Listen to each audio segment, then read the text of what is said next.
Israël, selon les passages de Ésaïe 54:5, 62:5, Malachie 2:11, Apocalypse 21:2, était appelée l'épouse de Dieu. Selon ces écrits, Dieu était un époux pour Israël. Et nous remarquons que bien qu'Israël ait été littéralement un homme, il était très souvent présenté sous la forme féminine. Ce n'est pas lui, mais c'est elle qui a été infidèle à Dieu, en tant qu'épouse. Il avait racheté Israël par le sang précieux pour qu'il soit son épouse. Nous avons vu que la Pâque avait été une alliance de mariage. Et Jérémie, au chapitre 31, dit que lorsque cette alliance fit sortir Israël de l'Égypte, Dieu le prit par la main et devint pour lui un époux. Le sang de l'agneau de la Pâque était le sang d'une alliance de mariage entre le Seigneur et Israël. Cette nuit-là, il unit Israël à lui-même. Et il fut ainsi racheté par son sang. Il n'est pas nécessaire de parler beaucoup à ceux qui connaissent l'Ancien Testament de l'amour de Dieu pour Israël. C'est la chose la plus étonnante dans l'histoire.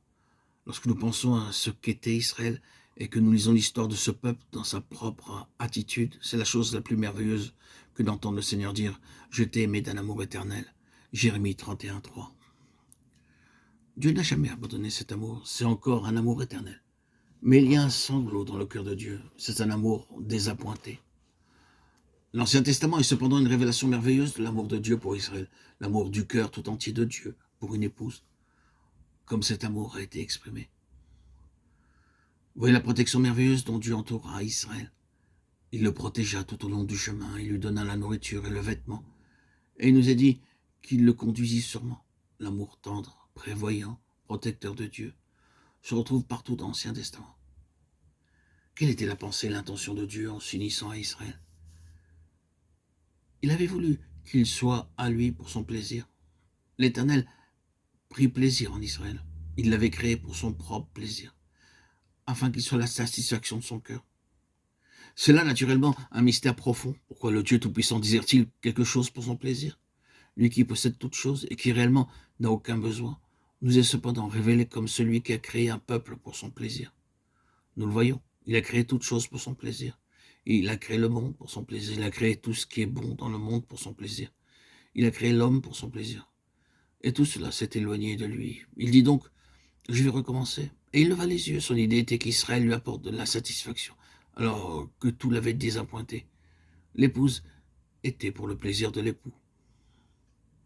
Ensuite, Israël fut élevé afin d'être la révélation de l'Éternel. Dieu voulait se révéler à tout l'univers par Israël et montrer quel époux il est.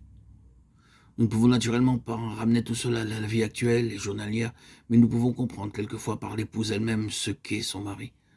Lorsque nous la regardons, que nous voyons comment elle est soutenue et soignée, nous pouvons dire « Elle doit avoir un époux très bon ». Oui, c'est le rôle d'une épouse. La pensée divine est précisément cela. Dieu désire révéler à tout cet univers quel Dieu d'amour il est, en étant un époux pour Israël. Israël avait été élevé dans le langage du Nouveau Testament pour annoncer les vertus de celui qui vous a appelé des ténèbres à sa merveilleuse lumière. 1 Pierre 2:9.